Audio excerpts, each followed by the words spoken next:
Hi, well, hope you're doing well from wherever you're watching this channel, depending on your time zone. Now, it is 10 months since William Ruto took over power. And from the time Ruto took over power, from day one, Kenyans started smelling hardship. It was like, okay, Ruto is taking over, maybe with time, we will start seeing the fruits of hustler nation. But Kenyans were wrong. As we continue to move on, there have been every signs from this government that there's not any interest Ruto has towards a person in the level of a hustler. Now going with the financial bill that has just passed, it shows that Kenyans should prepare to suffer. If they are feeling that they're suffering today, then that is not suffering. The real suffering is going to emerge immediately when this bill is going to be operational. That means next month. From there, then Kenyans are going to feel the pinch. The real pinch. We are already in a mess, but again, it's like Ruto has promised a huge mess ahead of that.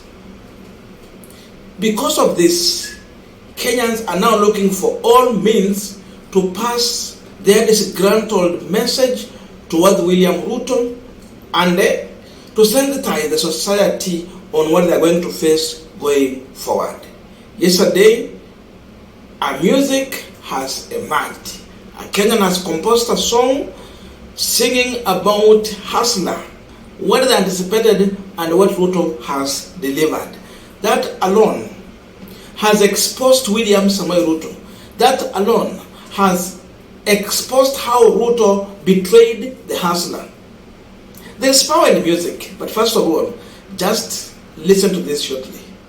Nilikuwa nimewawarn. Kumbe mama mboga alikuwa ni Aisha Juma. Kumbe mama mboga alikuwa Penina Malonza.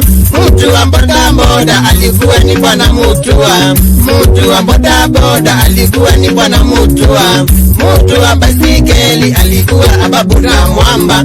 Mtu wa baisikeli alikuwa Ababu na Mwamba. Mtu wa jua kali alikuwa Kithure Kindiki. Mtu wa jua kali alikuwa Kithure Kindiki. Mwanabiashara mdogo alikuwa ni Moses Kuria. Mwanabiashara mdogo ni malaya wa Aga Khan. Asla mashinani oh, asla mashinani oh, ni adeni ndwale. Asla mashinani oh, ni adeni ndwale. Now we are continuing the point of discussion, but just a quick request for those who are watching and you have not yet subscribed, please consider subscribing. To our returning subscribers and anyone who is watching, give this video a thumbs up. Thank you, and back to this discussion. During campaign, there were songs that were composed to help William Ruto rally hustler support. And in those songs, they were very clear that the only person who understands the pain of a hustler is Ruto. The only person who understands the language of hustler is Ruto. That was the music. And indeed, Ruto managed to win some youth on his side, but not everyone. So the truth is that there is power in music, and the songs have always composed and used to pass very critical message to a specific group of people or society. So songs, they are a tool of passage of information to a society. Because of that, we have seen even the politicians paying artists to compose songs to support their campaign in their name. So that's how far politicians can go. It means they realize and they appreciate the power in music. So the truth is that music can bring someone down or it can build someone. It can encourage someone and it can discourage. That's why we can confirm here that this new emerging trend of music about William Ruto on what he promised and what he has delivered is meant to destroy this regime. You might see it as a joke, but this is how some of the revolutions normally start. Can you just remember how Mau Mau started? How were they passing information to the people? There was the print,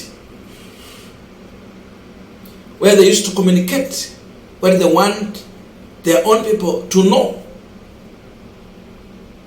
Then there was the Mau Mau songs that William Ruto and Gachagua are not comfortable with today. Any youth in Mount Kenya region who is singing to those Mau Mau songs is being branded as Mungiki because they know what it means. So that is how powerful a message can be passed through the song. You can say Ruto is not comfortable with the Mau Mau songs today. Songs that were meant to bring the community together to understand they are one common enemy. This song means one thing, that Kenyans and the people who refer to as hustler have one common enemy. That enemy is the man in the State House, William Samoei Ruto. He said that he's coming to work for the hustlers, but today we can see the hustlers Ruto is working for. You go and check in the cabinet. There's no one Ruto got from outside to bring that cabinet who was not part of the rich people and the common politicians that we knew throughout. At least in Uhuru Kenyatta's government, there was someone that you could see as a person who has not been part of that kind of leadership there. Rashid Echesa, he was there.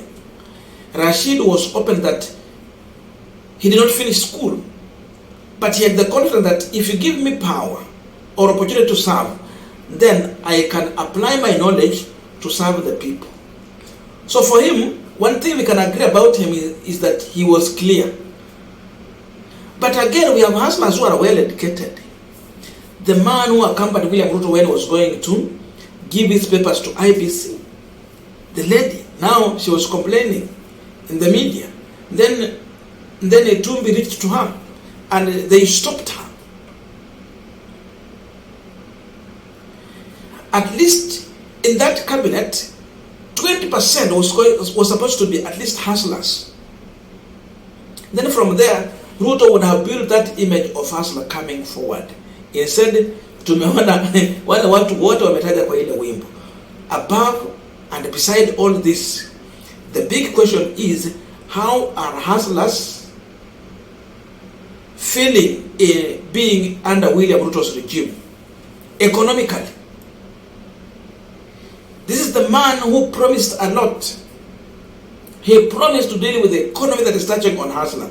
That alone means that Ruto was going to provide an enabling, friendly environment to the small, medium enterprise people. Today, if you check in the financial bill, it is targeting the SMEs. They're coming for you. So Mama Mboga is being told that once you do a business and you manage to earn 1,000 shillings, you are going to pay every month. Not every month, every day, 40 shillings. Hii 40 shillings ya kila siku ndio walikuwa wana collect, wanalipa rent. Sasa ile pesa ndio ulikuwa na collect ukilipa rent, inafaa upanga kupea William Ruto every day 40 shillings. Even the boda riders, if you can manage to get 1,000 shillings per day, na najua wengi wanafikisha 1,000, Ruto is demanding 40 shillings from you every day. We will your hustler. Above all, life is becoming so painful because you cannot afford basic commodities, right from food, unga. If unga has been made to be so much expensive, just imagine sugar we cannot afford. 2 kg of sugar is going for 450 shillings. People are now realizing where Uhuru left and where Ruto picked from and where Ruto is heading to. Seemingly, we could afford life under the leadership of Uhuru Muigai Kenyatta. But life has become unbearable under the leadership of hustler William Samoei Ruto. So people are concluding that the prince was better than this hustler The man people said that he should prepare to go to Gatundu was better than this man from Eldoret. Sasa ni heri mtu ya Ichaweri kuliko mtu wa Sugoi. That's why now the music is here. And if Ruto will take this message lightly, time will come when he will know the power of music. It is going to spread. People are going, once you listen to the music, once you listen to the information again and again, you learn more what that person means in that music. And you will start developing hatred toward this government. Because as you listen to the music, you also reflect on what is happening on the real life situation. You do a comparison, and that's how people are going to hate William Ruto. Such more songs are going to come. If Ruto thought that rebellion, revolution, and hatred and demonstration is going to start on the street, no. It will start with the message that people are going to package. And now in this music we are seeing the message is well packaged for Kenyans and William Samoei Ruto. Soon, it will be beyond his control. And it will start from the time when the financial bill will become operational. That is the political situation in this country.